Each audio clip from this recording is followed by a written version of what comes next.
ladies and gentlemen, and welcome to Is the it though? 12th race of the 65th season of the Rolling Thunder Gaming Talladega Challenge Series, playoff race number 2, elimination race number 1. That's right, 13 drivers began this journey in the playoffs, but 5 will come to the end of the road here tonight. 7 drivers will join Chuck McClure, who locked himself into the next round in last week's playoff opener. Jury's out as to who those 7 drivers will be. One could win their way in tonight, but a maximum of 7 can point their way into the next round here. I'm Seth Cole alongside, you heard Michael Norman there. Kyle Matthews back in the booth with us here this week. And guys, I mean, for Chuck McClure, it's pretty easy here tonight. Doesn't matter where you finish, you're moving on. But a lot of pressure on the drivers, not only below the cut line, but those above as well. Another big field, a lot of points on the table. A lot of urgency here to just make sure that you survive at least to be in the conversation at the end, because we've seen so many times down the home stretch of the regular season, one bad race and that could be your playoff hopes. Same could be applied here in this elimination race. Yeah, we saw last week a couple of about 2 or 3 playoff drivers ran into trouble. If I can speak right, that would be great. And I think 3 of them DNF. So some of them are already behind the 8 ball heading into this race. Yeah, it should be an interesting race to watch here. And I mean, depending on what the points look like, some drivers may not have to worry about winning the race to advance. So I guess it really just depends on how far up and how good you are in the point standings. Then again, this is a 40-car field after all. 41-car field. Well, to your point there, Michael, there are a few drivers, and we'll be talking about them during the course of the night, that come into this race with at least a little bit of breathing space, if you will, to the 8th in the standings cut line. Ulysses Sandoval is plus 37, Tim Nofsker plus 35, plus 31 for Jeremy Jeffries. Now, granted, there is a mathematical scenario if they finish in the bottom 3-4 positions here in the running order tonight that they could still fall below the cut line, but I guess makes the job a little bit easier in terms of strategy, knowing that as long as you probably finish in the top 30, if you're any of those drivers, you're going to be moving on. It's nice to have that little bit of breathing space if you weren't able to get the automatic lock into the next round last week. So we're going to be having the drivers heading out here onto the racetrack. All right, I'm going to head out. We've got, all right, you know what? You said it before. You said it here before we came on live here. You've been dying to say this. I'll let you introduce the guy that's on the pole here, Michael. All right, on the pole here in the 29, it's Mike. Man, I'm having a party. That is who it is. Mike Mangialardi in the 29 gets the pole position here tonight alongside of Bernie Mobbs. You got Brian Schilling, Mark Paglia there in row 2. Schilling, highest starting of our playoff contenders. Ron Hagelin going to be alongside of Ulysses Sandoval. As mentioned, he comes in the overall points leader, 37 points to the good Tim Nofsker. He is second in overall points right now.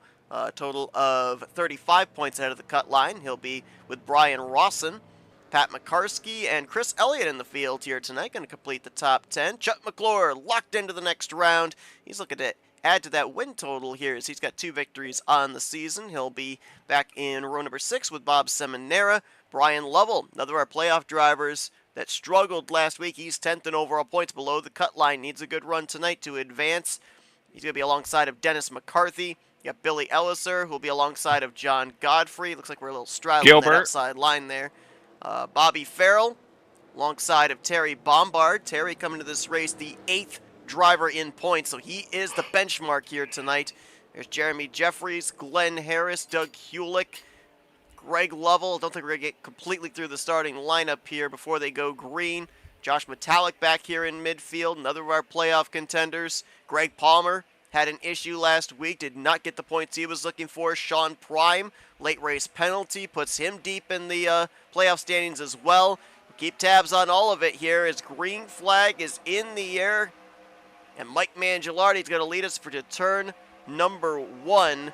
I believe a total of, if my thing is correct here, a total of 41 drivers taking the green flag here this evening. So a full field, all points up for grabs.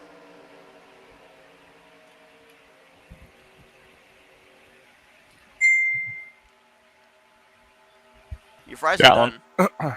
Right? Dang, fries are done.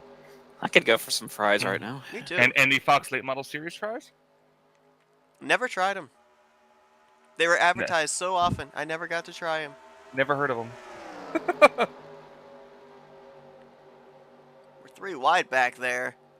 That's Ken Roberts up on that top side with Sean Prime, but that's way back around outside the top 25 as Bernie Mob's going to lead the first lap. Good push from Mark Paglia in that second groove. Ulysses Sandoval right there as well. See, Ulysses Sandoval and Tim Knopfsker got pretty good qualifying draws here, qualifying up inside the top 10. Wonder if they feel a sense of urgency to get up there and try to lead a lap and get a bonus point. Also got that blue AC Delco Chevrolet, second on the inside line, Brian Schilling. Brian coming into this race, 7th in points. The He is 111 only hit the apron. Ooh. He hit the apron and washed up almost into the side of, I think that's Godfrey. that's Seminara. I can't ever tell apart sometimes. It's close. Most of the time now, Godfrey is running in the gray 711, so that's how it's easier to tell him and Seminara apart. But Schilling comes into this race only 9 points to the good, ahead of Terry Bombard. So another driver that benefited on the qualifying draw here, and looking to maintain this track position. Let's take a look at where our penalty llama is. Our penalty llama. I see him back there, there. second to last. Got another driver, new driver in the field here tonight as well. 065. That's lightning. I mean, Kevin McQueen. I like that paint scheme on that NASCAR. It is a nice paint scheme. I'm not going to lie, there's a guy that we used to race with in the online community on the NSRA side by the name of Rob Evans, who always drove the 65, and I think he had the Napa sponsorship for a time, so it kind of put me in mind of Rob Evans when I saw this car on the racetrack. But this is Kevin McQueen making his series debut here tonight at Talladega. Making your series debut in an elimination race for the playoffs. No pressure. Nope, not at all. I mean, no pressure to be eliminated, obviously, but there's a lot at stake for a lot of these guys. It looks like he's kind of riding there at the back, and he's learning from the best of those to do such a thing as in Cody Lamas. Yes, this is the Barry Cody Lamas Hour. Yep. Brought to you by AdoptALlama.com, which I guess is actually that's a why thing. we call him our penalty llama. The penalty llama? Are you doing that because that's a hockey reference with the penalty box? No, I didn't think about that. I just thought because you got a penalty last race and none of it that we didn't talk about. Ah, that's true.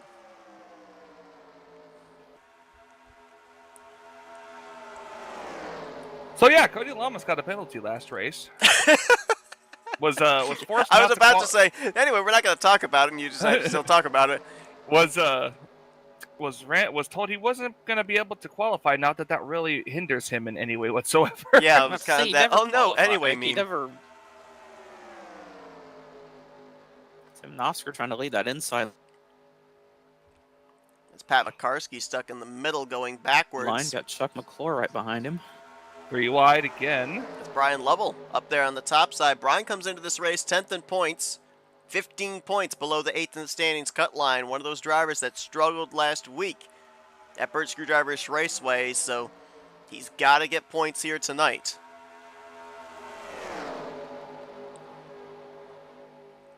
He's got Keith Bynum up there with him. Going to take it 3 wide. Donnie Garrett back there just went from the top line, third lane, all the way down to the bottom, was able to find a space in front of Terry Bombard.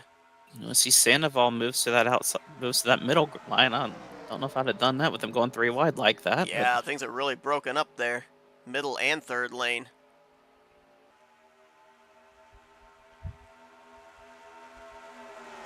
It's Chris Elliott moving up there behind Ulysses Sandoval, the Food Lion Dodge. I think it's a Dodge, or is it a Chevy? No, I guess it's a Chevy. Whoa, Brian Rawson is warping. No, some serious connection issues. Oh boy, nope. this is gonna be good. This ain't gonna be good. Well, Nope, there he goes. it's not. Oh my gosh, corner That wreck. We got a couple up and over back there. We got one up and over right there. That's Greg Palmer, I think. No, it's Craig Hagley in the 82. Wrong Craig. Wrong Craig. One's Craig, one's Greg.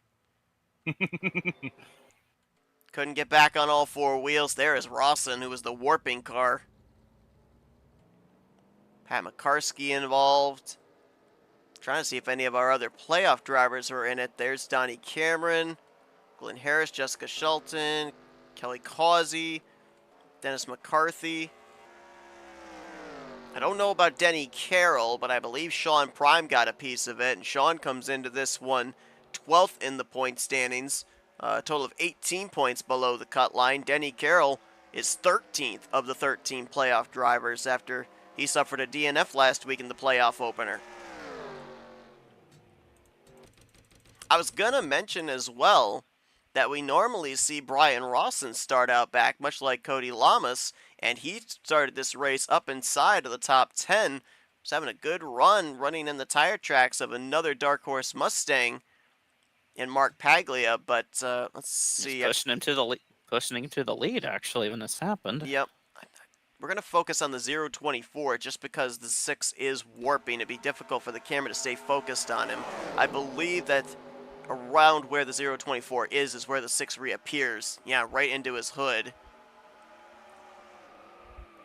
And then warps down the track. Grant Wesley got a piece. And that bright green Quaker State machine. Looks like Denny Carroll, Sean Prime did little 360s and kept going. That kind of situation is frustrating right there. That's really nobody's at fault there, just bad internet. And where do you go? They're 3 wide behind you. He goes right up to the wall, which is the only lane you can go to be able to try and get out of everybody's way. Especially when you're in a corner. Like I said, there's just no control. I think he warped through Rodney Sullins. Ken Roberts in it. Tough there for Craig Hagley. Had to call a tow back to pit road as he wasn't able to get that car to land on all 4 wheels. We'll see if how well the camera can focus on the 6 of Brian Rawson here. More than likely it will after he reappears, but the camera is going to freeze. There we go. From time to time, it's going to go crazy. Yeah, so we got it right Lord. at where he reappeared. Oh, and Jess got a piece of that too, and flipped Oh, over. and flipped. No, she grip flipped, looks like. Hopefully she'll be all right. It was just one little flip. I thought she just spun out there, I but thought didn't so see too. the flip at first. Donnie Cameron got into Brian Rawson there as well, so he got a piece. That car is more than likely done for the night. You see the black smoke trailing from behind the I don't know, Winn-Dixie Seth. We've machine. seen black smoke at a car True. before, and they still made it. And That's they still true. got it. They may not have been fast, but they still didn't DNF. And it looks like he is on pit road trying to get some damage repaired. Craig Hagley, though, looks like his evening is over already. Jeremy Jeffrey's going to stay out and get a bonus point. Yeah. Jeremy was 33 points ahead of the cut line. 3rd in overall standings coming into tonight, but every point matters. Just a little bit of extra breathing space with the bonus point if you're the driver of the Monster Energy Chevrolet. Looks like Terry Bombard stayed out as well. Might have had the same idea, being the 8th in the standings cut line driver. Grant Wesley right behind him. Yep, he was caught up in the wreck, so he was probably thinking he was going to be at the back anyway for the restart, try and get the bonus point. So 3 Hey, look, playoff Cody contenders, Lamas. all the same idea. Cody Lamas is in 4th. I think he's No, probably he's probably pitting gonna pit, but Yeah. worth mentioning. up. Top quartet going to hit pit road. It'll turn the race lead over to Bernie Mobbs, and we should get the 1 to green this time by, I do believe. So we'll go back green, looks like on lap number 11. Tim Knopfler's going to be 2nd.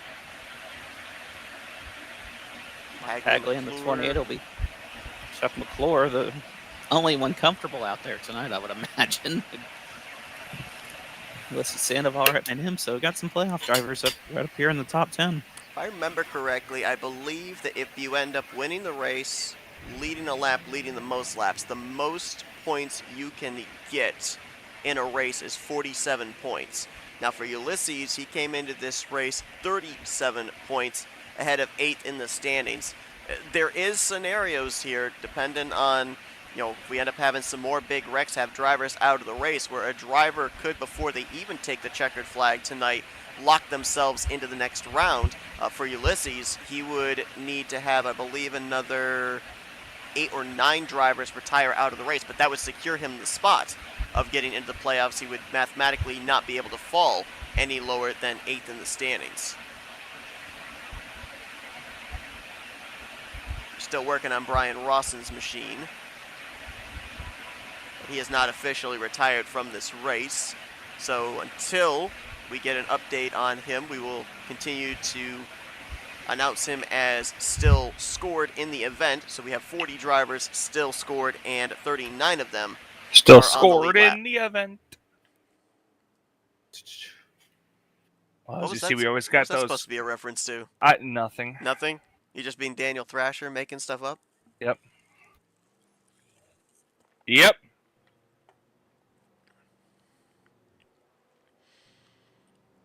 Get ready to take the green flag here. It's an interesting strategy to see some cars, stay out, some pit, for especially that second time around, just to get a bonus point. I mean, is it worth putting yourself in the back of the pack sometimes? Yes. For a bonus point, in this series, absolutely. You take the points where you can get it. Saw smoke coming out of somebody on the outside line there. Couldn't tell who it was. Somebody might have been downshifting. Might have been in 4th gear and was getting down to either 2nd or 1st. Ooh, we're stacking on this top line. Yeah, here. you don't want to restart in 4th gear. That's not a good idea. Nope. I once decided to restart in 3rd gear one time. That's not a better idea. Yeah. I mean, as long as everybody behind you knows you're starting in 3rd gear. Right.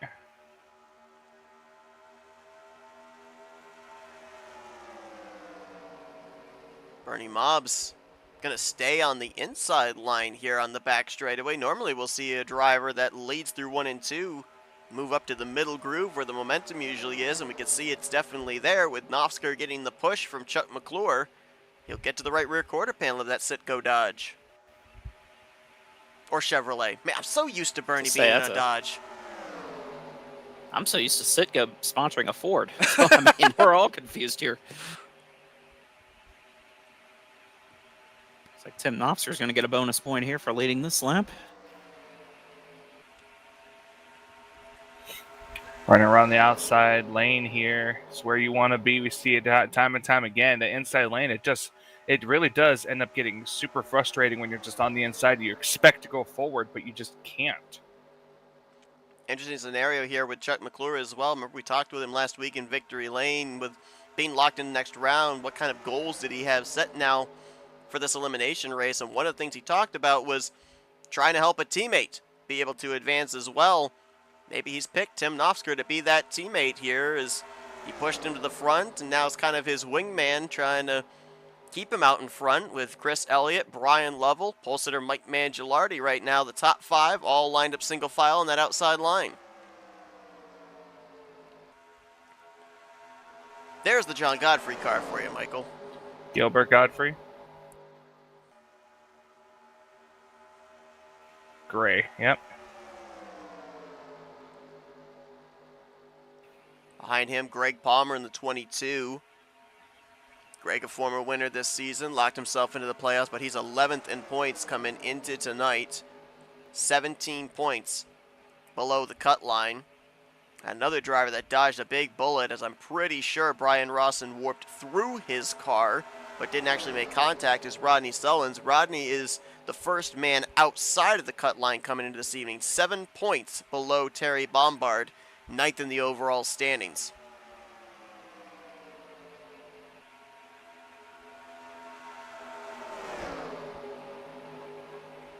Just was looking at the back of the pack here, and a couple of drivers, specifically Terry Bombard, Grant Wesley, appear to be riding. Now Grant got a slight piece of that wreck off of 2. I thought he got clipped and just spun. And I thought that with him staying out that extra lap, his strategy was, well, I'm going to be starting at the back anyway. Let's try and snipe a bonus point. But even looking right here, he's not drafting right up to the back of Terry Bombard. He's got Cody Lamas pushing him. I'm almost wondering if Grant got a little bit more damage in that wreck than originally we thought. And I don't necessarily think so. I think No? he could be just biding his time.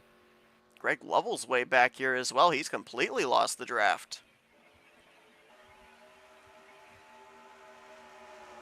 We can now give the confirmation they did the best they could to repair that Winn-Dixie number 6 of Brian Rawson, but 2 laps ago they pushed him back behind the wall, so he and Craig Hagley will not reach the conclusion of tonight's event. Big thing that I was kind of interested there with Greg Lovell losing the draft. Obviously, there's still a lot of race to go. A caution will put him right back up here into the hunt. But we're currently into the quarterfinals on the loser's side of the bracket challenge. That is still going on as Brian Schilling waits to see who his future opponent is going to be in either the final 1 or 2 races here of the season. And Greg Lovell is one of those drivers in one of the quarterfinal matchups, taking on Denny Carroll. Mike Mangialardi, who started from the pole position here tonight and is running 5th, is taking on Ulysses Sandoval. Winner of those 2 matchups tonight go on to face each other next week in the first of 2 semifinals. Nice single file line here in the middle lane, but here comes the top and the bottom lane. Godfrey and Palmer down to the bottom. Top line is Brian Schilling. New scheme there for Josh Metallic. Still's got the Aero McLaren colors, but looks like an inverted scheme actually from what we saw. Oh, we got a wreck in the back. Cody Lamas, Ken Roberts around, I saw. A few other drivers collected up as well. Field is frozen as they'll make their way back to the start-finish line. Ron Hagelin, Donnie Cameron, there's Roberts on the right side of the screen. Glenn Harris may have also been collected up in that one. This would have been pretty much towards the very tail end of the lead pack as well. And much like a soda can, that Coca-Cola Chevrolet is crunched on both sides.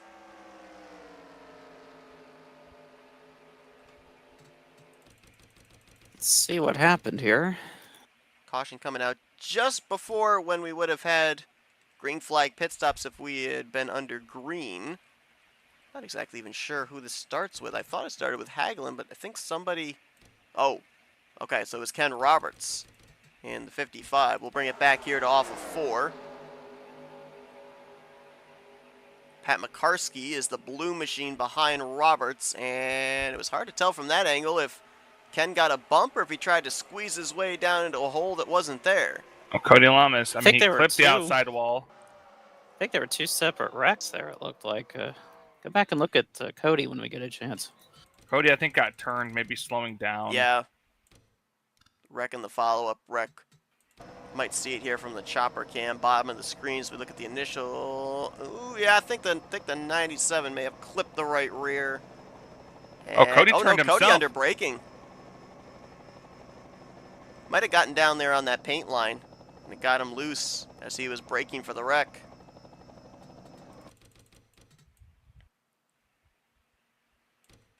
And for Ron Hagelin, got squeezed up into the outside wall. Here's another look from the aerial view. Watch here as he's up the track. Roberts up into him. Boy, Grant Wesley just barely got through. And, oh, just a little hit there for Donnie Cameron. Glenn Harris actually got through all of that.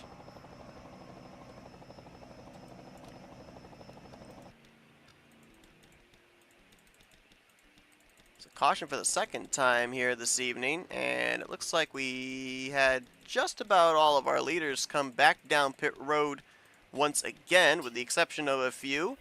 Surprise, surprise, playoff contender trying to snipe a bonus point, and Brian Schilling stays out an extra lap here. Ulysses Sandoval had the same idea, so did Denny Carroll. I'm very surprised. With how close points have been this season, though, I mean, you think back to the home stretch of the regular season, there were drivers that were up second, third, fourth in the standings without a victory that were only about 14 points ahead of the cut line, which at the time was 12th in the standings. Yes, there are some drivers coming in with a little bit of a breathing space, a little bit of a cushion, but honestly, with how close competition has been, how close the points have been here all season long, even here into the playoffs, I think you got to take every bonus point you can get. And Denny Carroll's going to stay out an extra lap here. He more than likely, I think the lights are going to go out this time, so he more than likely is going to lead us to green. That'll put him a little bit shorter on fuel than Well, maybe everybody he else. thinks there'll be another wreck. Yeah, well, I mean, and it's a bonus point. I mean, Denny Carroll needs every point he can get. Comes in 13th of the 13 playoff drivers. He's not yet in a must-win situation, as he does have a manageable gap between himself and 8th in points, but every point matters. No need for a lucky dog. All remaining 39 drivers still on the lead lap. It's like some drivers might have gone with fuel only and spent a little bit less time on pit road than others, because Chris Elliott is now going to cycle up into second. Mike Mangialardi third, with Brian Lovell, Greg Palmer going to be the top 5. Randy Waugh, Luigi. Kelly Causey, Doug Kulik, Sean Prime, Rodney Sullins. Looks like that's how they were scored when they passed the start-finish line, leaving pit road exit.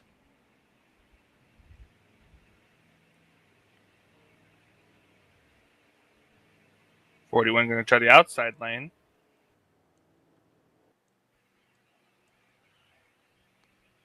They'll have Brian Lovell up there with him for this restart.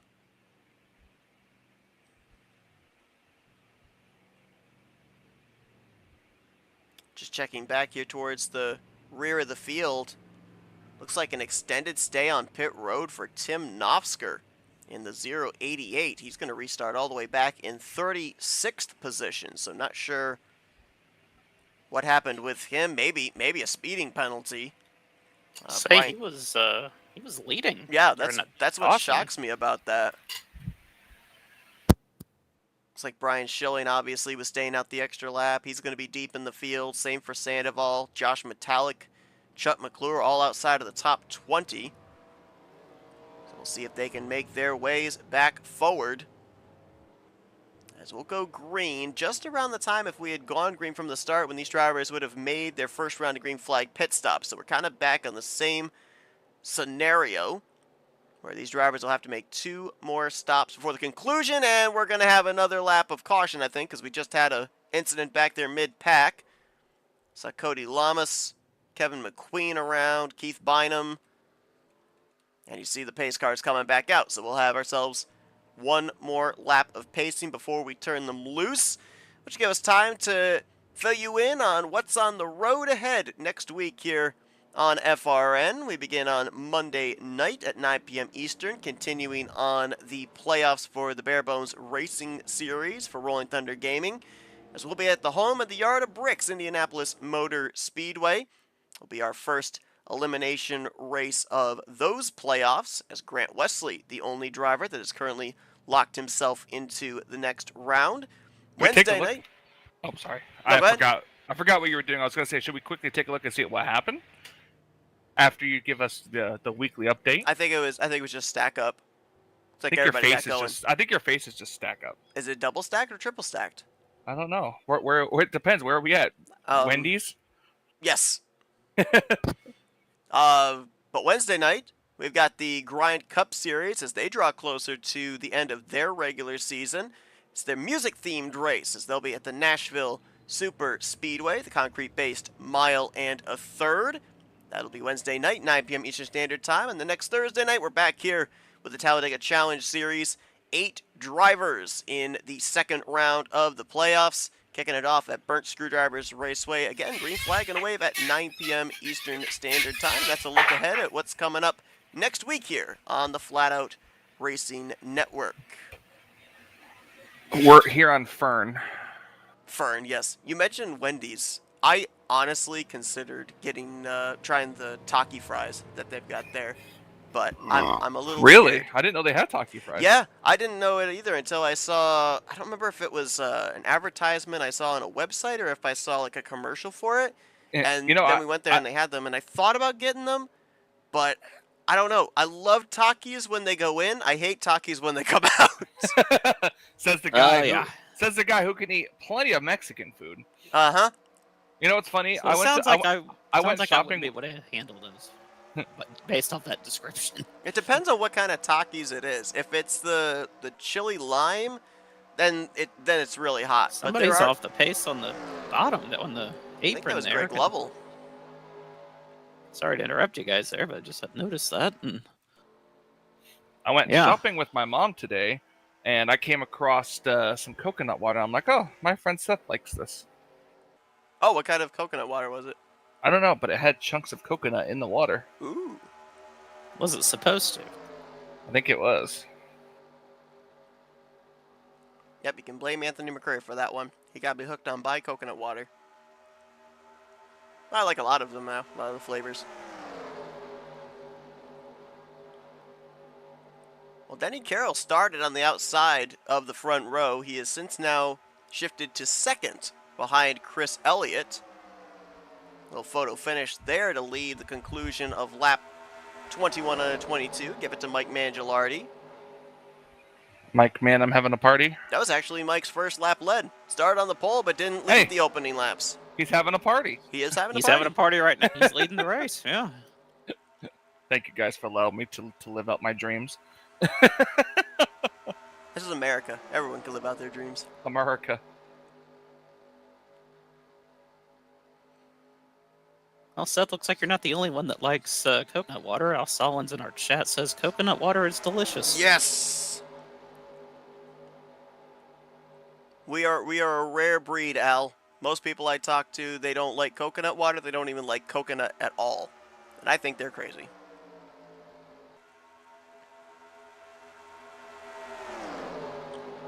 That third line, it's motoring. Doug Hewlick, Terry Bombard, Grant Wesley, Chuck McClure, Mark Paglia. They've just now broken up into the top 10. And they've been gaining about 2 rows every single corner.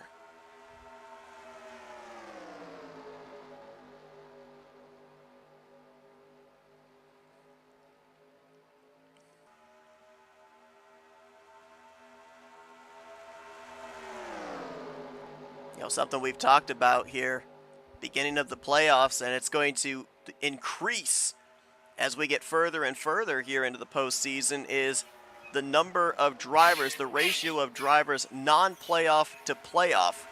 13 playoff drivers took the green flag here tonight, but 28 drivers took the green flag this evening, not having to worry about the championship hanging in the balance. They just got to worry about coming out here and trying to win the race. And that would put a lot of pressure. Whoa, wow. Oh, they're all over the place over there. That was John Godfrey with the save back there. Glove saving a beauty right there. Yeah. That was right in the middle of the pack, and very fortunate there was nobody to his outside. I don't know if he got a bad bump. I think that was Bob Seminara behind him. But, you know, you see the drivers out here, the playoff contenders, staying out, giving up track position to lead a lap. You know, there's no guarantee you're going to win your way into the next round. And if we have a non-playoff driver go to victory lane here tonight, guess what? Chuck McClure is the only one that's won his way into the round of 8. 7 other drivers have to rely on points. We get to next week. If we continue to have the 41-car fields, we'll then have 8 playoff drivers against 33 non-playoff contenders. And when we eventually get to the Final 4, we'll have 37 non-playoff drivers against 4 playoff contenders. I mean, the odds I'm are glad not that you can still do math. I can, and the odds are not in your favor the further we get into the playoffs of winning your way into the next round. Couple playoff drivers trying to lead that inside line. Sean Prime in the 15. He's got Jeremy Jeffries right behind him there. Not making a whole lot of ground right now, though. Let's see, weren't last time by. They've got Mike Mangialardi caught in the middle there. You see Greg Palmer also back there in that middle line. Rodney Solins getting in front of them now. Both Rodney and Sean. Same goal here to get above the cut line. Oh, no! Bombard got into the 23, it looked like, and this is... Oh, my gosh. We've got cars up and over. Keith Bynum. Oh, my gosh. Jeff Cravello went flying. That must have been a late hit. Brian Schilling involved. I was just going to mention, too, that those drivers, Prime and Sullins, they were battling to try to get ahead of Terry Bombard, who was right next to them. And literally just before I could say anything, as you alluded to, Kyle, it was Hewlick and Bombard that got together. Bob Dixon's got damage. And that STP Chevrolet. I saw Jess in it again. She just went for a small spin. She made some contact with somebody. I don't know how. Cody Lamas, I think, came to a full stop again like he always does. That car somehow is still going. Keith Bynum, he went for a tumble. As Chris Elliott led us back here to the caution. Well, we have seen a lot of wrecks this season take place in the corner, and they're usually some of our biggest. This one, no exception. I believe Pat McCarskey had actually just come to pit road. He might have been in the safest place on the racetrack right then. It's good timing on his part. So we're going to bring this to the middle of the back straightaway, and I think this was a case of bumpers not being lined up. Yeah. Terry moves down a bit. He's into the left rear. Oh, that was Kelly Causey that also went up and over with Bynum. I feel like somebody might have plowed in because that 36 went flying pretty late. See the gray smoke coming out of the 36 there.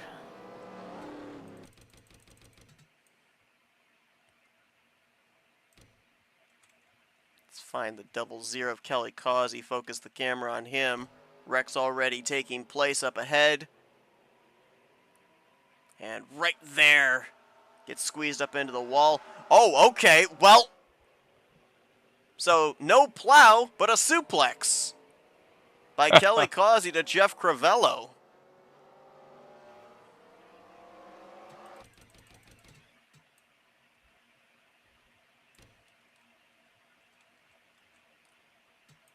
I don't know if Suplex City is near Alabama. Suplex City is everywhere. But I think Jeff Crivello just went there. We tossed him. Gracious. What was that, a belly-to-belly or a German? I can't I'm not tell. sure.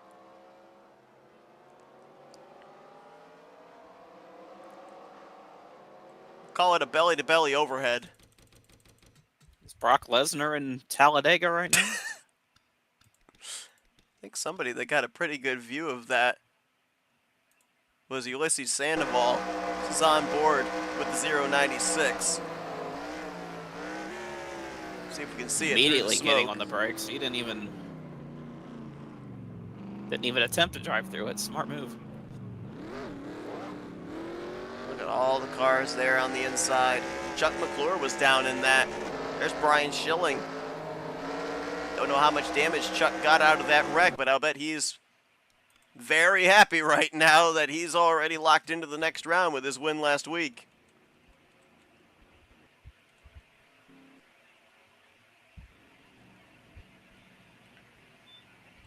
Looks like Grant Wesley got that bonus point he wanted for a lap led. He's on pit road now, along with some others. Rodney Sullins, I believe, is going to inherit the race lead out of all this.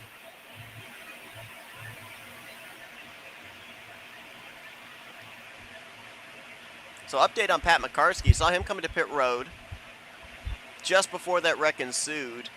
And it was an unscheduled pit stop. He actually went to the garage. Looks like he may have lost fourth gear. Oh. Engine gearbox is what we're seeing. The reason for the retirement on the 197. That's an important gear. Oh, yeah. Keith Bynum, Jeff Crivello out of the race after this incident. Something that I'm going to have to try and make a mental note with here as well on this next restart is I almost wondered if potentially Greg Lovell didn't have fourth gear. We've seen him off the pace here on these last couple of restarts, and I noticed that it was taking him an awfully long time to shift up to fourth. I'm not 100% certain. We'll try and see if we can check in on him here on this upcoming restart, but I'm almost wondering if maybe he doesn't have fourth gear.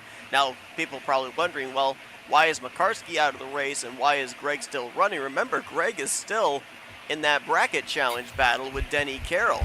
If something happens to the 41 tonight and Greg is able to finish even one position ahead of him, Greg moves on in the bracket. So as long as that engine continues to turn, Greg Lovell will be out there continuing to try to make laps.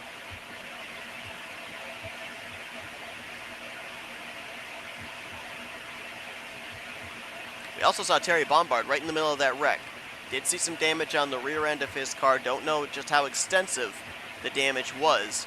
He's going to restart in 34th. Remember, he's the cut line driver, 8th in the standings. So I'm sure a lot of drivers that were either just above or just below him in the playoffs have been made aware that the 10 was involved in the wreck. And now are planning their strategy accordingly to try and get the positions necessary to move in to the next round. Thought the pace car was pulling off the track, and it comes back up. I wonder what happened there. Changed his mind. Ken Roberts. Ooh, I wonder. Wait, hold Maybe on. I think he blew up. I think he might have too.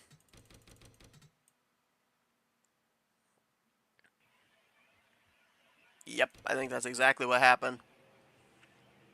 So there would have been debris on the racetrack, bringing the caution pace car back out. Yep. I think that's the first time I've ever seen the pace car make that kind of animation in this game. You ever seen the pace car fake pit before? No. Yep, mechanical failure there for Ken Roberts. Looks like engine clutch is the diagnosis on the 55.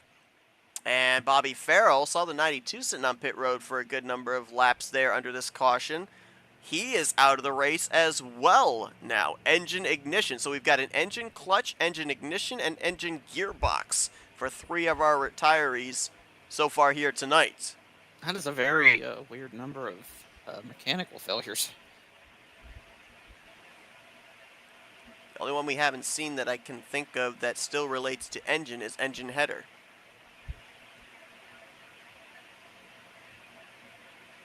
And the night's still young. We are not quite to halfway here in our first elimination race of the season.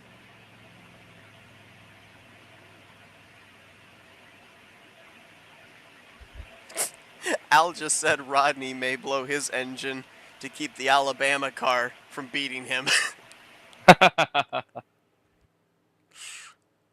Well, those two are going to line up side by side here on the front row. Sullen's on the bottom. Wah. Luigi. On the top. Sean Prime, Jeremy Jeffries, row 2. Bob Seminara, Tim Knopfsker in row 3. Then Donnie Garrett, Chris Elliott, John Godfrey, and Denny Carroll. Going to be the top 10. 34 drivers remain in this race. All 34 on the lead lap. Getting ready for our third restart of the night here at Talladega.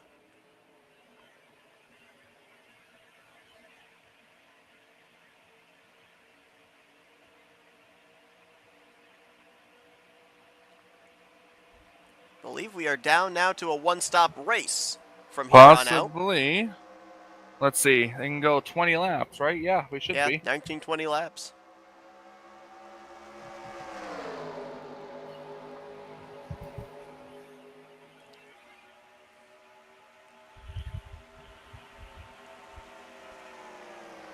Rodney Clear moves up in front of Randy Waugh. Luigi. Sean Prime will now lead the inside line here. They're up to 4th gear as they make their way here into 3. All right, looks like Greg does have 4th gear. Just a lot of damage, I guess. Same for Kelly Causey. They're running about 189 to 192. See Ulysses back here. I don't know if he... I don't think he has any damage. He might just be riding right now. Yeah, I think he's just chilling.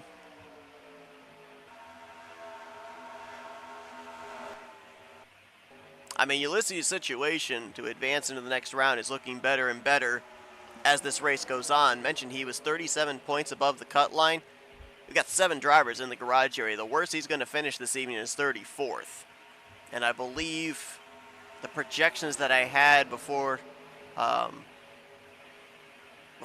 of, where do drivers have to at least finish to be able to make it in the next round, Ulysses would have to finish in 31st or better. So right now, odds are very greatly in his favor of at least pointing his way into the next round. Also consider this too, we've seen him do some rather interesting things in terms of fuel. He could be doing the same thing again here, kind of maybe riding at the back, saving a little bit. Could have some unorthodox strategy to experiment with in the latter portions of this race. Worked out pretty well for him a couple of races ago. It did. Though granted, he needed a caution just to be able to have it work out. But hey, if it works, it works. It's like the top 5 have kind of broken away just a little bit. They're all single file. Got the battle for 6th on back going on right now. Got Kevin McQueen up there in that 65, making his debut here tonight. Looks like he's started to get a little racy now after riding at the back for the first half of this one. Hey, it happens. That's something that you need to do. Yeah. Hey, you make your debut in a series, specifically a super speedway series. I can tell you from experience, you spend the first half of the race just learning, trying to figure out the tendencies of the drivers and everything. Then you start experimenting and building a little bit of confidence when the second half of the race comes around. Oh, yeah.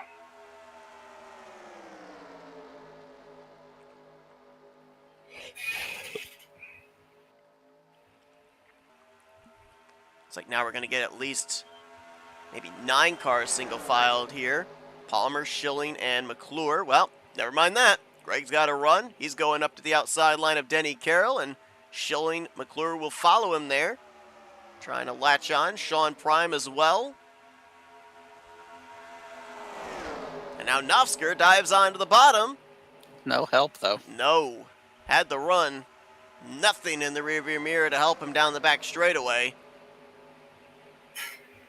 And he's going to start dropping pretty quickly back here to Denny Carroll and Bob Seminara. Big Chris bump Elliott there. going for the lead here. Got up there in front of Greg. He'll draw alongside of Rodney Sullins here through the tri-oval. Can he snipe the lap? I think so, yep. Jeremy Jeffries now in the sucker hole going backwards. Got absolutely nobody behind him right now. I might be getting some help now.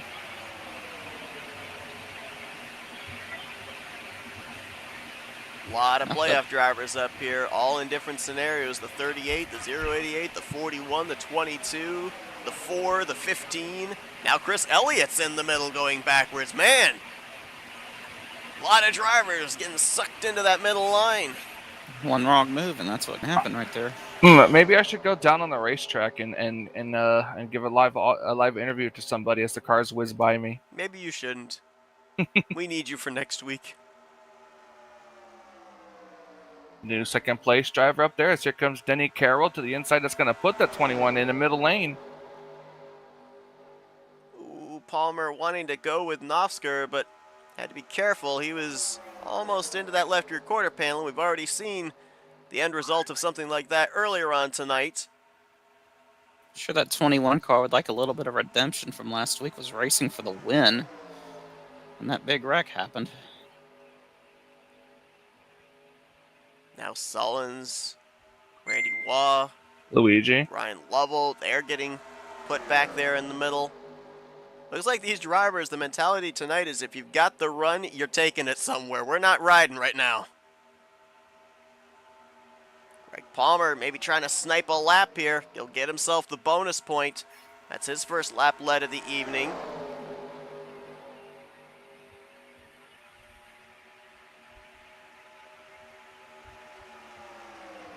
We went back green, completion of lap 30.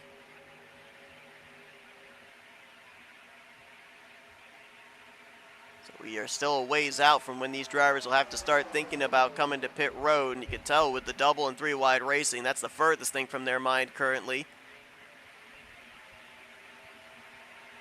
Kevin McQueen up there leading the third line with Jeremy Jeffries and Josh Metallic, as Nofsker, after getting the race lead, moves to the middle line with Schilling, McClure, and Sean Prime. That actually helps Rodney Sullins and Randy Waugh, who were stuck in that middle line going backwards. Now that draws them back up ahead of the extreme outside and inside lanes.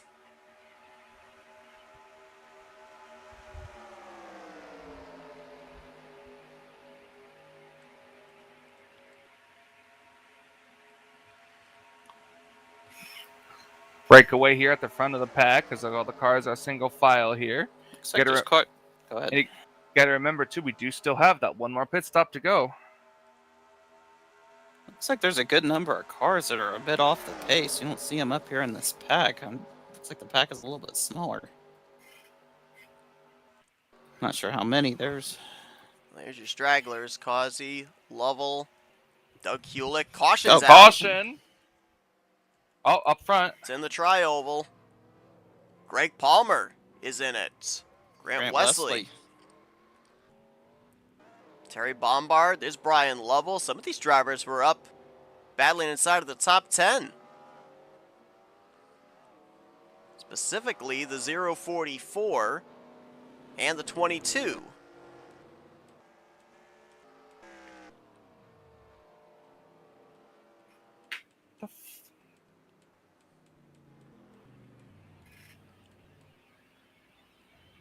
Looks like Nofsker's the leader as they're waiting on the pace car. Let's go back and take a look at what happened here.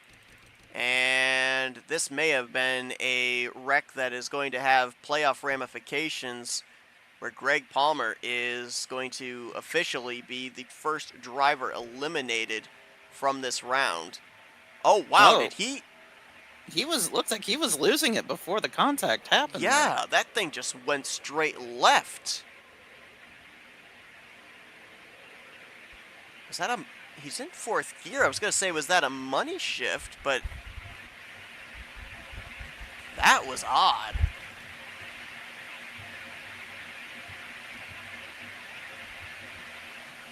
Let's see if the aerial view will tell us anything. There's nobody around him to bump him. That's got to be one of the strangest things I've ever seen. He's still in fourth gear, so there was no money shift. There was nothing that indicated him going down to neutral. I've never seen that before. Almost looked like he had a tire go down. Yeah, right? I don't know. That's kind of weird. I don't know if going inside the cockpit, if we can hear the engine noise, if that'll give us any indication of what happened. Let's listen.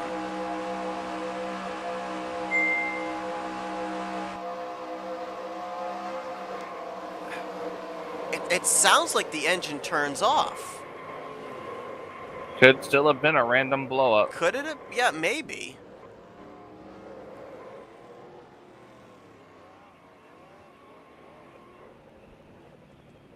That was a strange one. And Greg Palmer, back-to-back weeks of hard luck. And that is going to take him now out of advancing into the next round. As it looks like he's going to be finishing in 33rd, just a couple laps prior to that. We're talking about the stragglers off the pace. Looks like Jessica Shelton came to pit road and is retired from the event, going to be finishing in 34th. So garage area continues to pile up as we've now got 9 drivers out of this race with still more than 20 laps to go.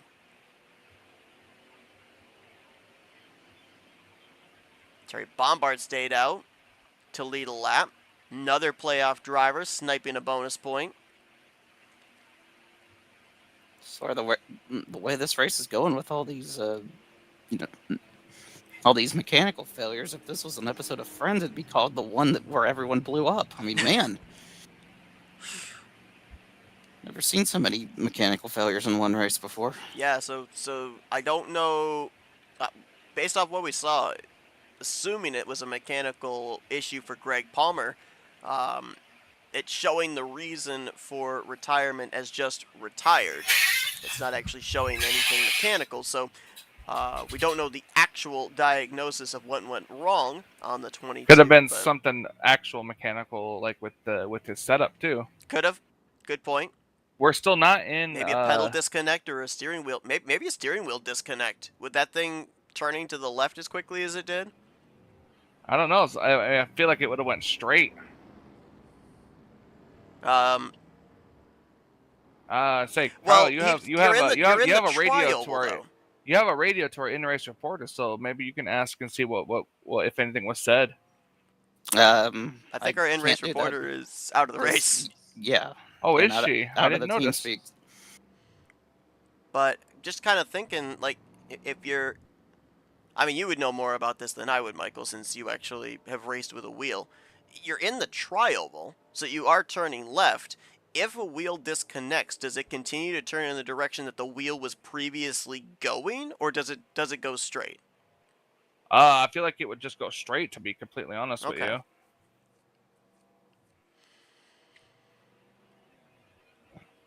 Well, we know that 5 drivers at the conclusion of this one are going to be eliminated from the round of 8. Greg Palmer officially going to be one of those drivers.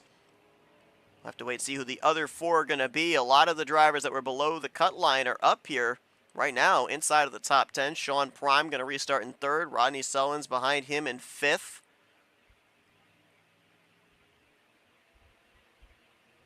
Trying to see where the rest of those drivers below the cut line are going to restart. Looks like Denny Carroll's going to be back in 24th.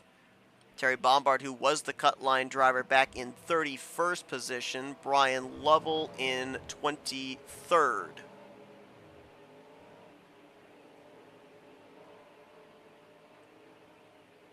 Not been a whole lot of drivers being able to get to the front, stay at the front. Nofsker is about to lead the most laps when we come around to green, his 10th lap out in front.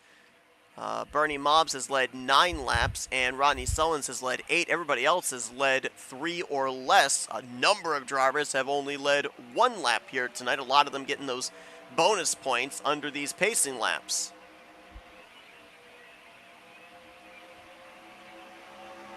And we cannot make it from here on fuel. We're going to find ourselves about anywhere from 3 to 5 laps short. Oh, just what else everybody needs, this thing to come down to fuel mileage.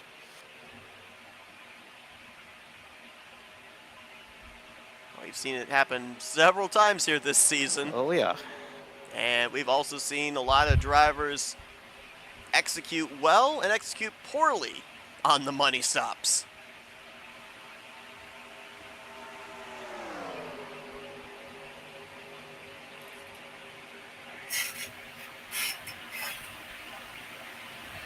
Looks like all 33 remaining drivers, at least this time around to hit the start-finish line, are all up in the lead pack.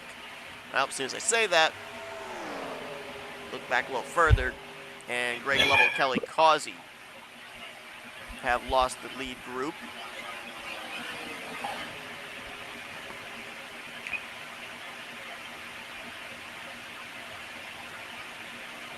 Middle line still with the advantage down the back straightaway, but they're trying to make something happen on the bottom. That's Sean Prime.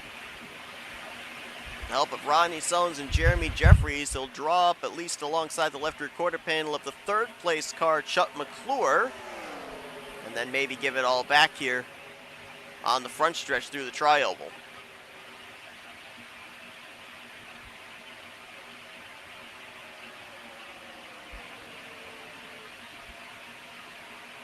Nofsker, 2-time winner on the season. Solid run last week in the playoff opener.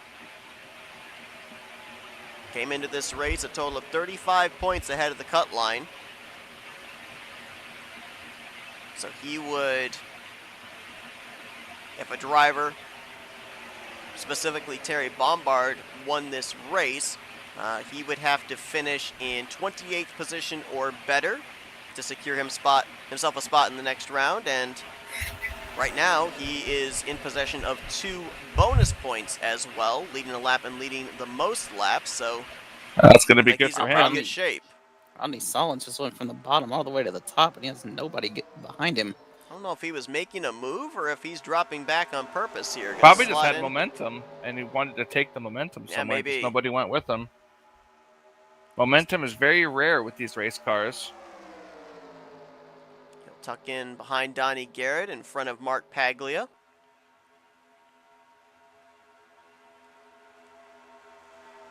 So now inside line going to be led by the 21 of Randy Waugh, Luigi. who's side by side for 6th position with Donnie Garrett.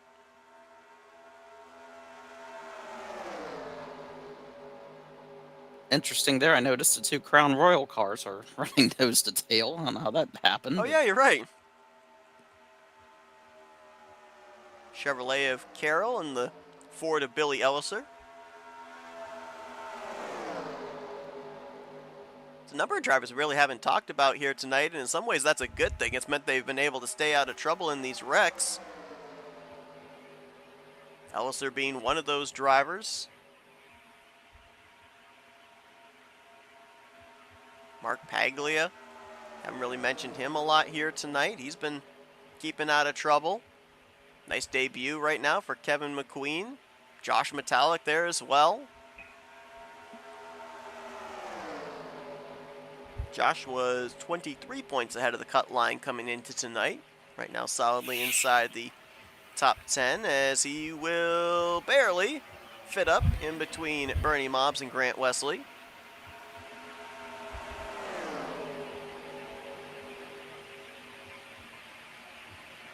And now it looks like we are, for the most part, in ride mode. At least for our front runners here. Yep, because we're still, I don't think we were clear enough for the fuel. Nope. Now, usually when I make projections of when these drivers come to pit road, they come to pit road 2 to 3 laps sooner. So, with that being said, I'm going to say that more than likely we're going to see them make that final pit stop somewhere around the lap 60 mark. I would originally have thought, based off of the math, I would have said around maybe lap 63. Maybe conclusion of 62 onto 63, but we may see them come to pit road sooner. Maybe not. No caution. It was off the racing surface. Billy Elliser caught some air with some contact with Doug Hulick. That is usually what happens.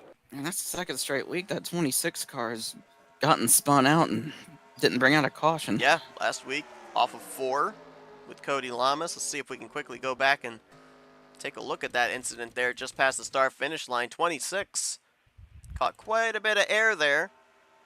Back end coming off the ground. Ooh, tight 3 wide. Contact with the back bumper into the inside wall. Both drivers able to continue, though, and are hoping and praying for a caution to allow them to catch back up here late in this one. You'd have to wonder as well, I believe we're now in the fuel window. Do we see one or both of those drivers come to pit road? Because while fuel is obviously a concern, a slide like that will definitely wear down the tires too. Yeah, there's Hulick on pit road right there. Looks like Elliser going to continue on, at least for the time being. Hulick's going to lose a lap because of this.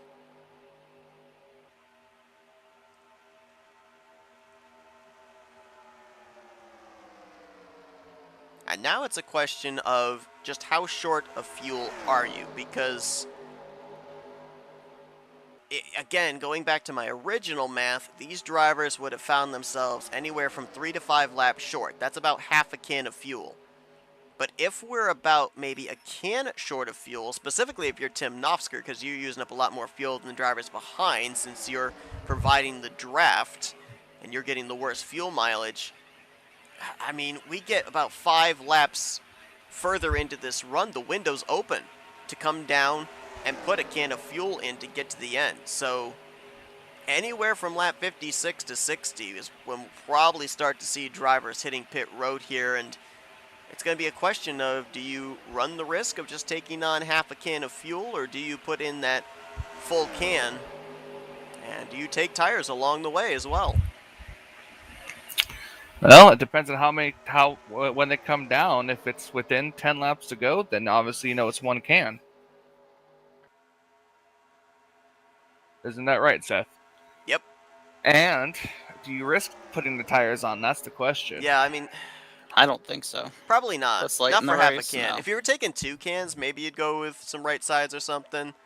I'd say even a can and a half, you'd be able to go Yeah, right sides. But it's at just too one much of a can, risk that your crew's going to make a mistake on the tires and cost you valuable time on pit road. This is all assuming a caution does not come out. True. Caution comes out, I'm getting tires at that point. look at the line of cars, just all in a line right here. And people might be looking at this and thinking, there's no way a caution will come out here. At this point, we're already single file. Wrong. It's actually just as likely that an incident can occur to bring out a yellow flag with single file formation, because you're that 4th, 5th, 6th car in line. You get a big run going here into the corner, and you end up being the recipient of what we call the checkup. And a lot of times we'll see drivers just get maybe that little too much momentum, bump the driver in front of them, that lifts out of the throttle for the driver in front of them, and the checkup bringing about a wreck in the corners. So we're not out of the woods yet. And we've seen a lot of mechanical failures tonight. We could definitely see another one the way this race is going. So. Great point. At least 4 mechanical failures so far here tonight, making up nearly 50% of the drivers that are currently out of this race.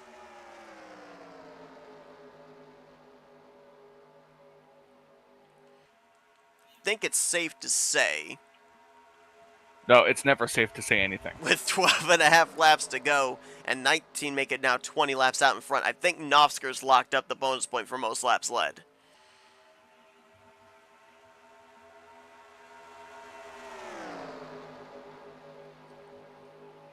Some radios maybe lighten up. I saw the chat box light up for a brief moment.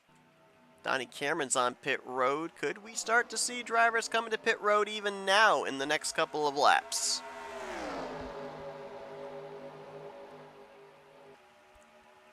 And the incident we It's saw, very possible. the incident we saw with Billy Elliser and Doug Kulik that didn't bring out a yellow, we've seen a lot of incidents take place at pit road entry that don't bring out a caution as well. If you're the playoff drivers right now, there's a lot to think about on this upcoming pit stop. Not just what takes place from the commitment line on entry to the commitment line on exit, but what happens as well before you get to that commitment line. Who do you come down pit road with? What lanes do you take? A lot of times, drivers will communicate, hey, I'm coming to the pit road this time. I'm going to be either right out close to that caution cone, or I'm going to be right down against the inside wall. That's the lane I'm using to come to pit lane. Plan accordingly.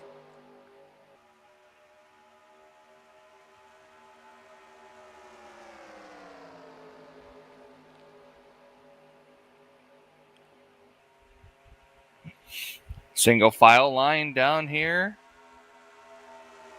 We've got 23 drivers in this lead pack. Back to Cy Jones in the 7. I believe all of our remaining playoff contenders that are still in this race are up in this lead pack, though pretty evenly dispersed all the way through the field. Nofsker, Schilling, McClure, Prime, your top 4. Sullins in 7th. Metallic, Wesley, 11th and 12th. Sandoval, 14th. Brian Lovell, 15th. Jeremy Jeffries, 16th. Then Denny Carroll in 20th. Terry Bombard in 22nd. All up here in this lead group, though. The only playoff contender that is not up here, is not in the race, is Greg Palmer in the 22, who's retired out of the event. Just saw Kevin McQueen get put a lap Lightning down. McQueen. Kevin Lightning McQueen. Checking He to may see have if he's pitted. made a pit stop or not. I think he did. Some guys pitting now. No, yeah. That's why we saw Seminary jump up to the top line there. We're 4 wide coming in. Oh, we're making contact. Donnie Garrett's around. That's going to stack up Ulysses pit got a piece road. of that. Grant's involved. Brian Lovell's involved. Denny Carroll is boxed in. I think I saw Rodney Sullins through the grass. Brian's through the grass. No caution. That's the Nope. important thing. We remain green as about, looks like 4, 5, 6 drivers stayed out here. And they'll probably come to pit road this time. So we're coming down for a can of fuel at this point. We're not going far enough to take on a half can.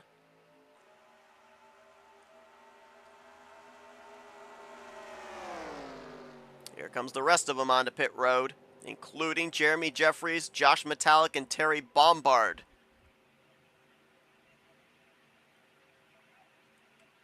About 7 drivers there. Got on safely. Question is, did they get it woed up in time? Sean Prime, good pit stop, maybe too good a pit stop. He's way out in front now of Nofsker, Schilling, and McClure. Those might be the only guys that didn't have any problems on that first pit stop that we saw. Yeah, that's a good point.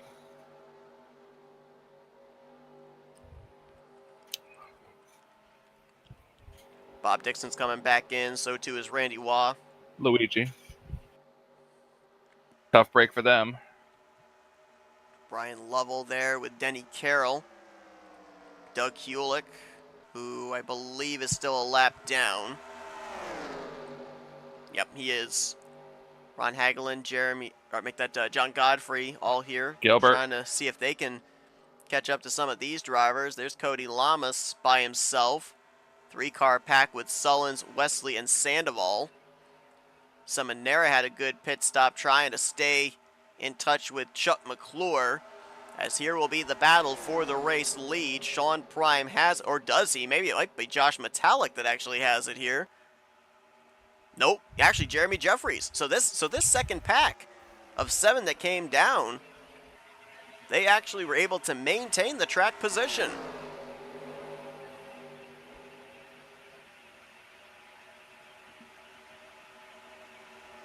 Well, Jeremy came in 33 points to the good above the cut line. He'd love to win his way into the next round of the playoffs as well. Bernie Mobb cycles to second. Dennis McCarthy up here in third, looking for his best finish of his career. And how about Terry Bombard?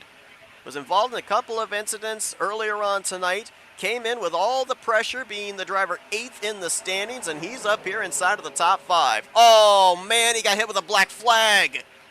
What, Terry did? He did. And he got hit, and it was late, too. Oh, man, I just noticed that on the scoring. He got black flagged for speeding. Will that count as a commentator's curse? Well, kind of, because, well, the black flag showed up on my thing before I said anything. I just didn't look over to my right to see it. Okay. So... No, I don't think it does. We'll make it a partial commentator's curse. I still blame you. I do too. That effectively is going to take Terry out of this playoffs now. Could not afford a bad performance. Rodney Sullins, Sean Prime have had some good runs here tonight. They're going to bypass him in the point standings. It's going to be really close now for that 8th position, though. 5 laps to go. Here at Talladega, we've only got 8 drivers up here in this lead pack. Out of those 8, 6 of them are playoff contenders. One's already won their way into the next round in Chuck McClure, but Jeffries, Metallic, Prime, Nofsker, Schilling, all trying to do the same. X Factor's non-playoff drivers, Bernie Mobb's Dennis McCarthy. For Bernie, looking for his first victory in a long time. For Dennis, his first victory ever here in the Talladega Challenge Series.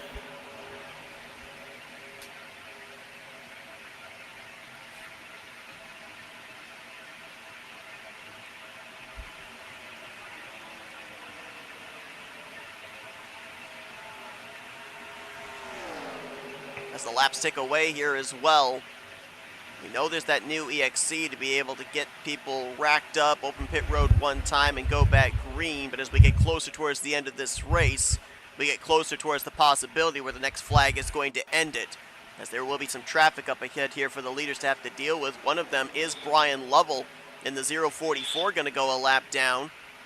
Brian is currently scored in the 24th position, and he was below the cut line coming into tonight, so he may very well fall into the category of those eliminated after round 1. Comes Nofsker on the bottom. Trying to make something happen. Schilling and McClure with him. Sean Prime looked like he wanted to try maybe something there on the top side. Might have been looking to see if Metallic would bite.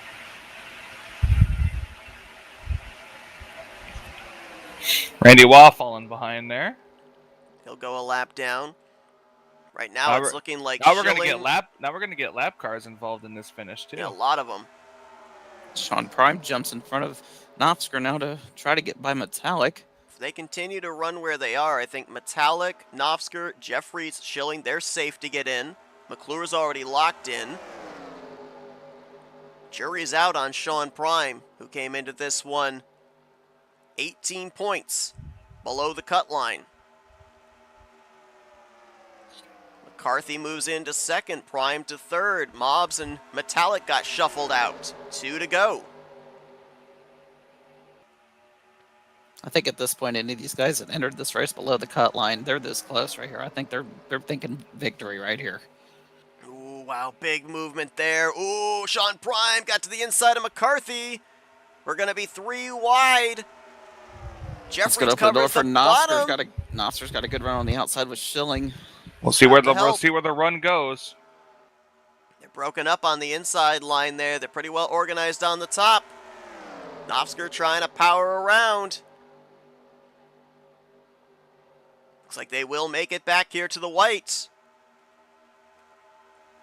Nofsker is going to lead them. White flag in the air. Schilling is clear into second. McClure into third. No help for Jeremy Jeffries on the bottom. Couple of lap cars in this lead group.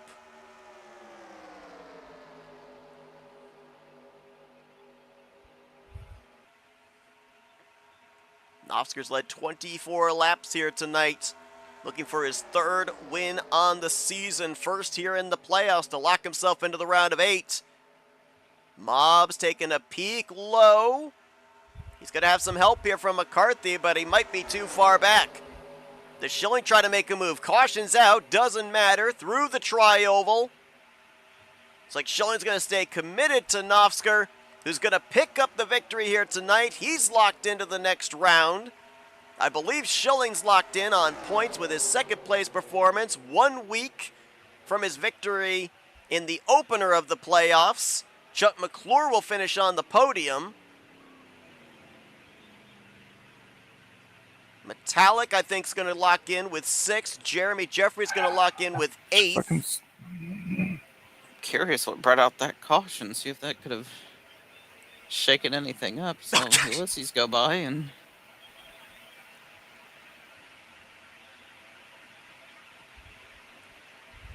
Just looking at some of these other finishing results here. Rodney finished 11th. It might be close between him and Sean Prime. I think points-wise the advantage would go to the 38. Grant Wesley was pretty safe coming in. He was 26 points to the good, and he finished just outside the top 10 in 12th.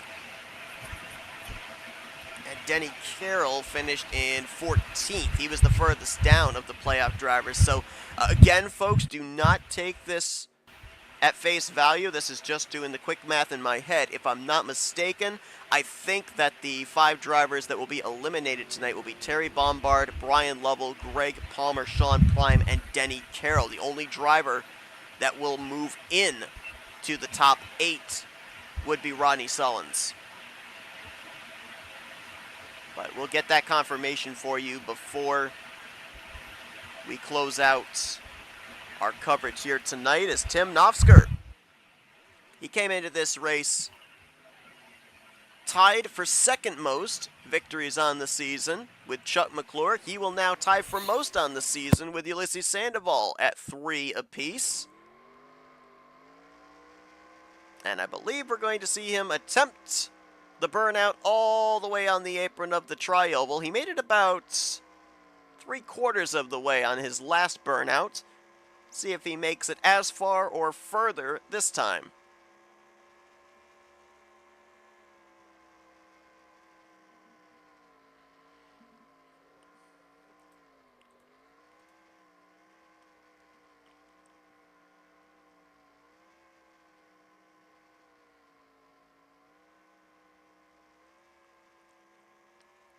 Nofsker's last victory was the next to last race, or correction,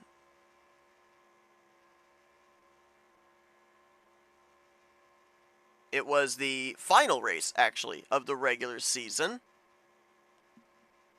And he also got his first victory back in race 3. All 3 of his wins, ironically enough, here this season have taken place right here, Talladega Superspeedway.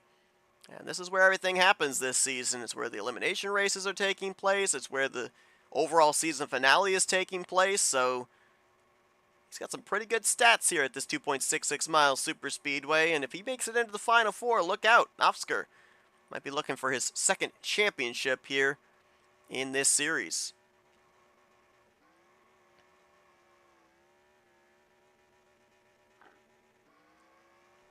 He almost made it the whole tri-oval there. Further, I think, than his last burnout. Take a look what brought out the yellow flag here to end this one. Happened on the white flag lap, so we were still going to race back to the checkers no matter what.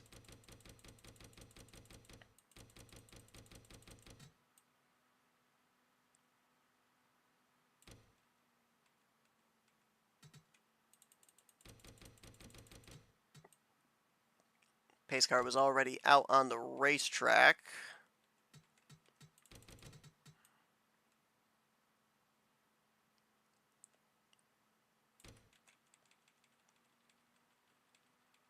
And this was on the back straightaway. Oh gosh. Did we have another mechanical failure? Bob Dixon in the 143 making his way out of turn 2, and either that car ran out of fuel or the engine let go. It was topping out at 160, it looked like. And then all of a sudden, here comes this group. Oh, gosh! Oh, Cody. And Ron Hagelin. Did they not know that the 143 was slow?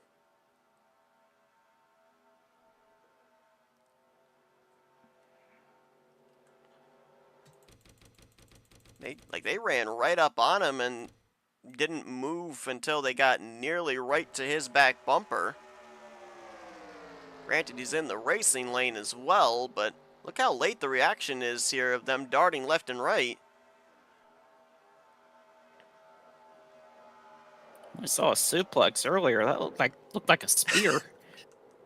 Yeah. And I think Ron Hagelin might have been Carlito because he flew.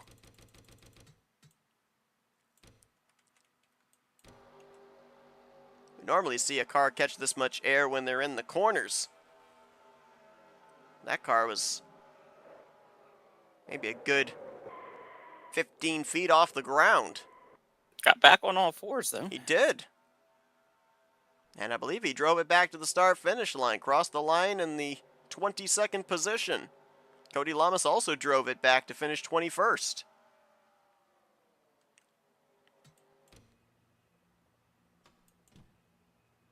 That's going to do it here tonight. We'll take a look at the full finishing results. Nofsker locks his way into the playoffs with the victory. Brian Schilling crosses in second. Chuck McClure, some good numbers here to kick off the playoffs. A win and a third here in this first round to complete the podium. Sean Prime, did he do enough? Finished in fourth place.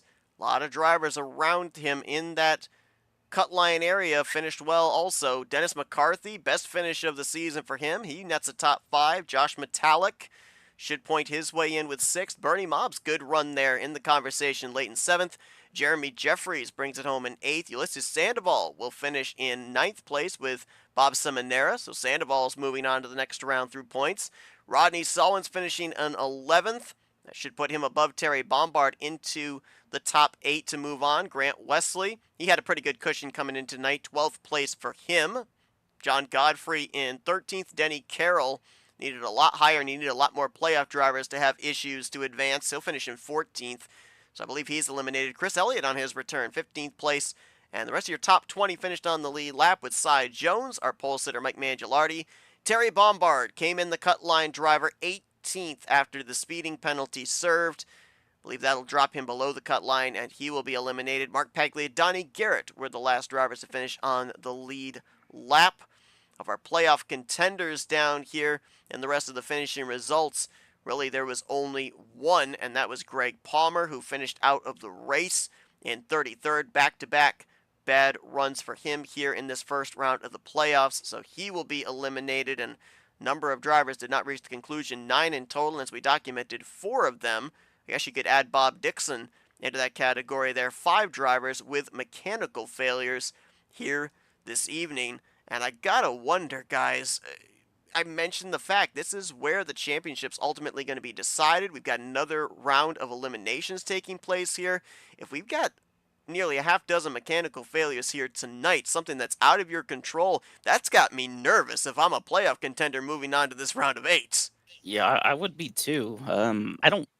I don't know if they run the same setup every single week, like whenever they go to Talladega or BSR. I don't know if they were trying something different and it didn't work out. But yeah, if that continues, I definitely would be nervous if I was racing for the championship. To your point, I'm not sure about the similarity of the setup from track to track, but they do run the same setup every time they come to Talladega or every time they go to Screwdrivers Raceway. Yeah, it's going to be a fun race to see. Well, I think it's time for us to talk to our top 3. I'll take us into our FRN post-race wind-down. He was in victory lane last week. Tonight, he finishes on the podium again. Let's dial up a driver. It's got a lot of momentum going into that round of 8. Chuck McClure. User was moved to your Hey, channel. Chuck, it's Michael Kyle Seth up here in the FRN booth. You got us? Hey guys, how you doing? Well, I'll tell you what, you talked about momentum last week. You definitely got some here in this first round of the playoffs. Got the checkered flag to lock yourself into the round of 8. You follow it up here tonight with a solid run of 3rd place. Back-to-back podiums, looking good as far as the momentum train going into the second round. Yeah, that was, I had more fun actually tonight than I did last week. Yeah, the pressure's off. Pretty relaxed, yeah.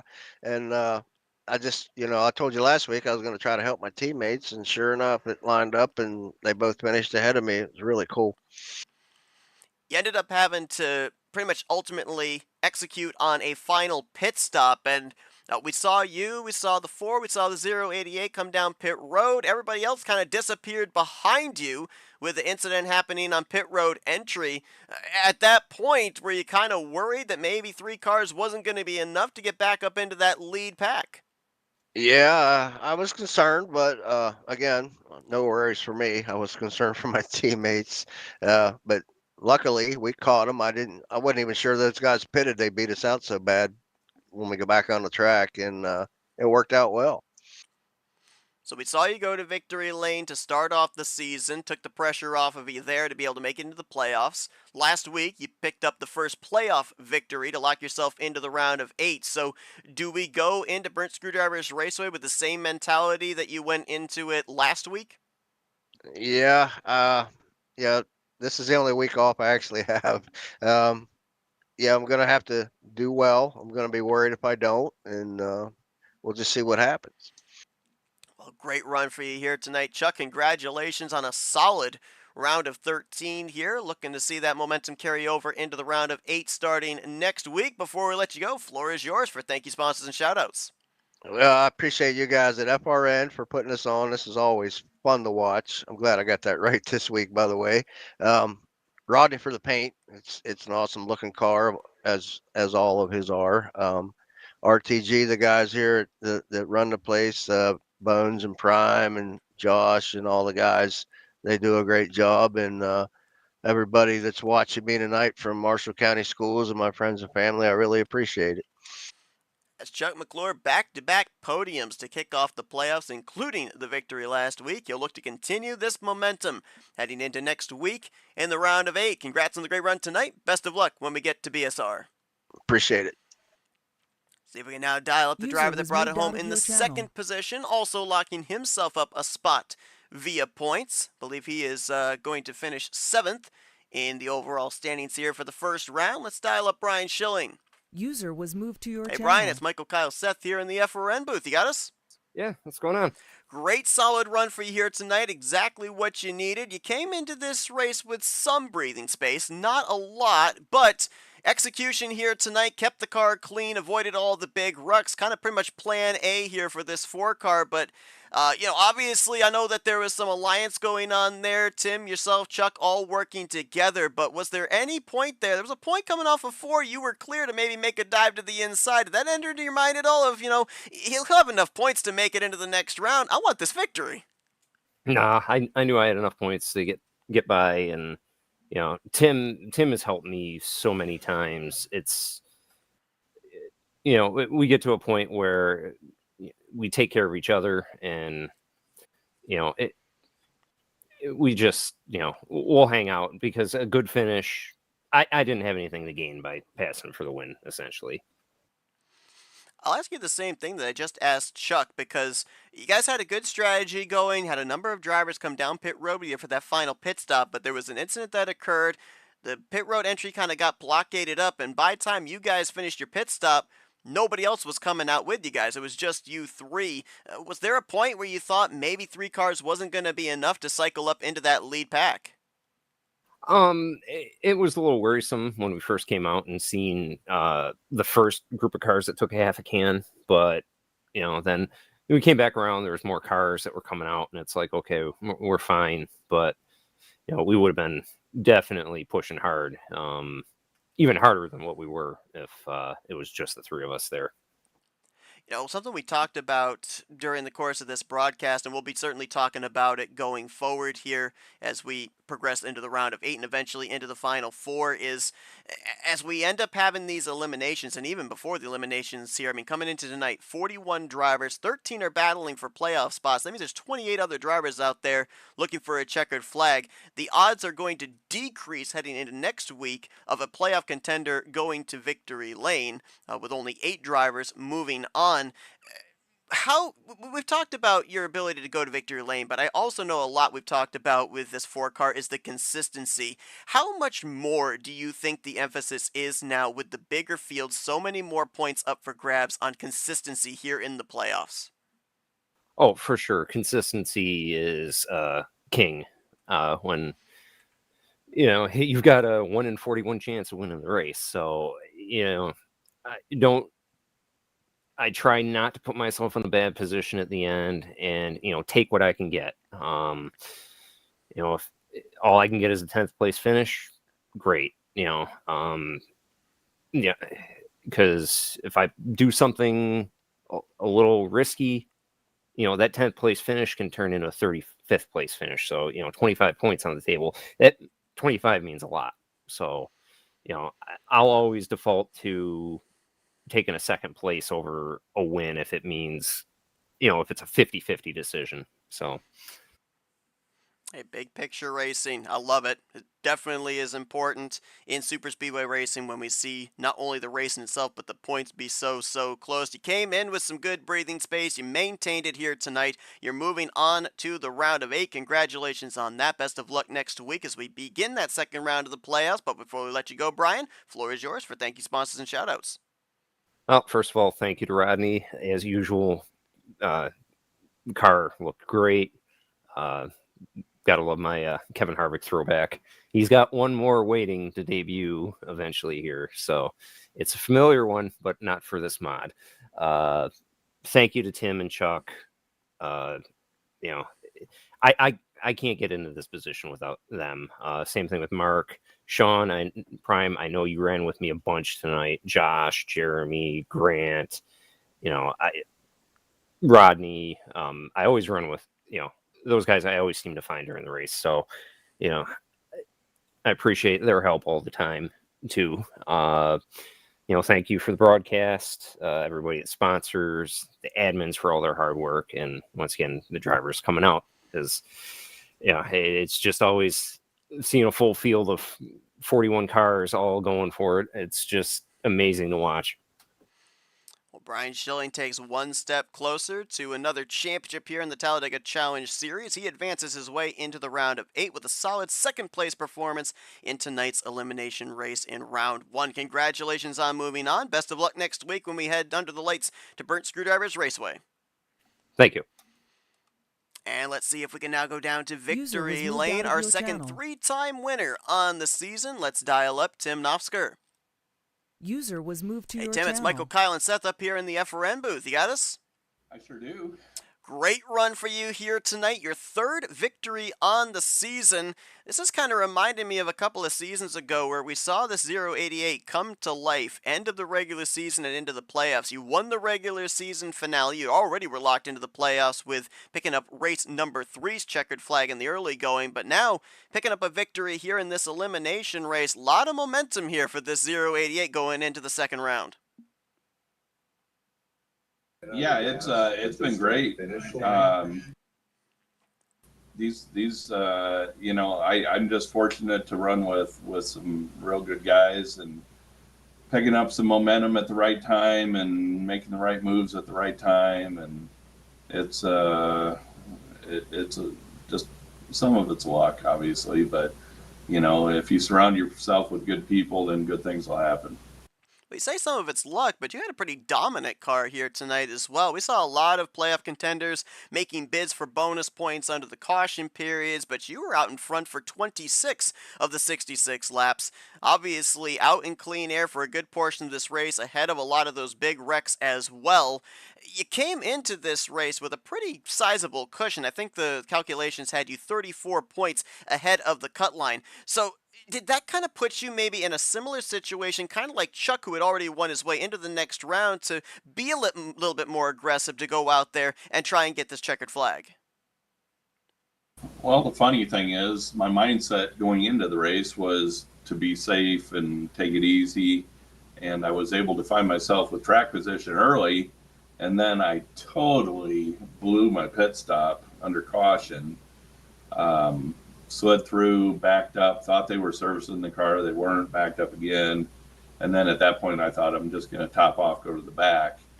And then I was able to miss that wreck and found myself with track position again, and was able to latch on with Brian Schilling and Chuck McClure, who I absolutely love running with those guys. I mean, if it wasn't for those guys, I wouldn't win a race. I don't think. That it seems like they're always helping me out when I win. So I suppose I better start shopping for Christmas presents or something.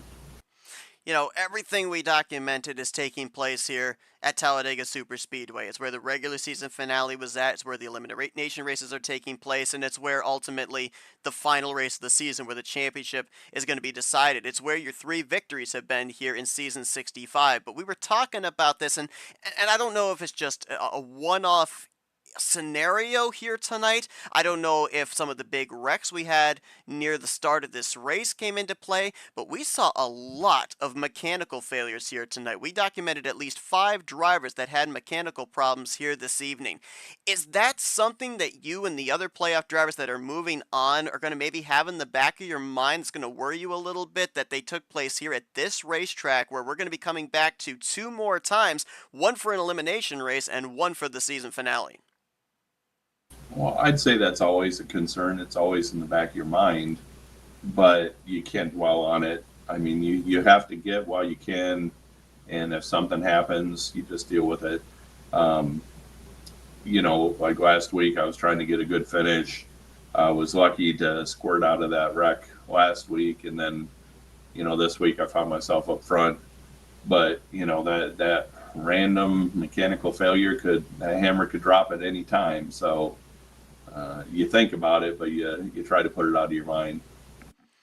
Well, congratulations tonight. You don't have to worry about anything else but celebrating your 3rd win on the season. Ties you for most wins here in season 65 as well, and some great momentum going into the round of 8. Before we let you get to that celebrating note, Tim, we're going to open it up to you for victory lane. Thank you, sponsors, and shout-outs. Well, first of all, I've got to thank Chuck and Brian. They are masters at pushing and just fantastic race car drivers altogether. And Mark Paglia, he's had just the worst season this season, but next season's going to be his. I'm sure of it. And I also like to thank Donnie Garrett and Ultimate Garage Floors, Bob and Tom Dixon, and Solon's Paints, Rodney Solon's. for helping sponsor and do the broadcasting. Got to thank Bones, Prime, Shaq, all those guys for keeping things straight here. Got to thank Josh and Rodney for helping out with the admin duties. I think we're a pretty good team. I never thought that anyone would be able to take Wiley's place, and I don't think they can. But Rodney's the closest thing that we can get to that. Still miss Wiley every day. So, and thank you guys for broadcasting, doing such a great job with that.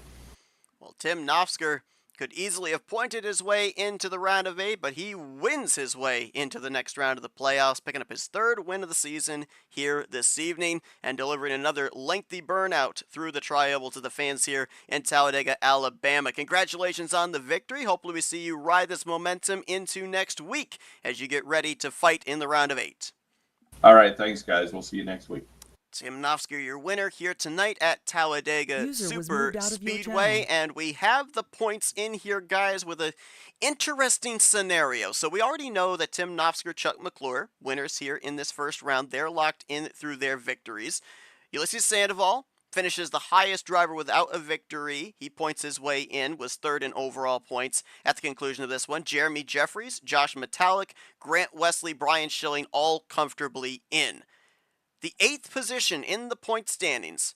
I mentioned about Terry Bombard dropping out with that speeding penalty. Rodney Sullins finishing solidly inside of the top 11 to move his way in. Well, guess what? They're tied. 561 points each. 8th and 9th position. Now, if I am not mistaken, I believe in this scenario, we've had this in the past, I believe that means that it's no longer going to be a round of 8. Second round is going to be a round of 9. So There's no tiebreaker. Wow. No tiebreaker. I do not believe. I believe both drivers are going to be moving on into the next round. This just drives home how close the points always seem to be. We had 13 drivers to start. We're now going to have 9 moving on, which would mean that the 4 eliminated drivers would be Sean Prime, Denny Carroll, Brian Lovell, and Greg Palmer. But reminds me of the Jeff Gordon incident in the playoffs back in, I think it was 2013. But that wasn't even really a tie, though, was it? No, it was because of other circumstances. Manipulation. Yeah. But anybody watching this race wondering why are we making such a big deal of every point? Every point matters. Exactly. Every point is important. These drivers staying out under caution to lead a lap, get that bonus point. This is why right here. I mean, need we say more? Rodney led 8 laps. Let me see. I think Terry stayed out 1 lap. Led 1 lap. If he hadn't done that, Rodney'd be in by 1 point. That is crazy. And we've seen advancements into the next round. We've seen championships come down to a singular point. I remember back, it was, I don't remember what season it was, but when we talked with Brian about consistency, it was Richard Martin. He picked up the championship, didn't win a single race, and won the championship by 1 point. All the different scenarios that we talk about during the course of the season, we're not just saying it to say it. It's happened historically here in this series, and it will continue to do so as we continue to have these large fields. So many points on the table, so I'm going to say this now. I would not be surprised if next week we end up seeing drivers like a Nofsker, a McClure, a Sandoval, a Jeffries. If they're not running up at the front, I could see them staying out, leading a lap, maybe falling to the back as a result, but going for that bonus point with what we've seen happen here in this first round of the playoffs. Every point matters, and I think it's going to be even more prevalent as we continue to eliminate drivers, have them go from playoff to non-playoff driver status, and have the ratio be much more in favor of non-playoff drivers being able to go to victory lane than the minuscule few playoff contenders as we eventually get up from the round of 8 to, round of 9 to the final 4. I mean, we've seen it here. How every point matters. We've seen it in real life NASCAR as well. The greatest championship battle in the history of the sport in 1992 came down to one lap led for bonus points. Yeah. So I mean, it's just as important back then as it is in this series. Completely agree. Well, it is going to be interesting to see what happens here in the upcoming 2 races. We now head into our next round of the playoffs, the round of 9. As 9 drivers move on, 4 drivers eliminated, and it kicks off next week at Burnt Screwdrivers Raceway. Eliminations in 2 weeks when we come back here to Talladega Super Speedway. Congratulations to Tim Nofsker on his 3rd win on the season. He and 8 other drivers now continue their journey in the postseason towards that Season 65 Rolling Thunder Gaming Talladega Challenge Series Championship. Thank you all for tuning into our coverage here tonight. Hope you guys enjoyed it. Again, be sure to join us on next Monday, Wednesday, and Thursday night, as we'll be bringing you a full week of racing. For Michael Norman, Kyle Matthews, I'm Seth Cole. Enjoy the rest of your Thursday evening. We'll see you guys next week as you've been watching another broadcast courtesy of FRN, the Flatout Racing Network. This broadcast is the copyrighted work of Flatout Racing Network and may not be rebroadcast, retranslated, or used in any form without the express written consent of Flatout Racing Network and iRacing.com Motorsports Simulations. Flatout Racing Network would like to thank you for your support, and we hope you enjoyed tonight.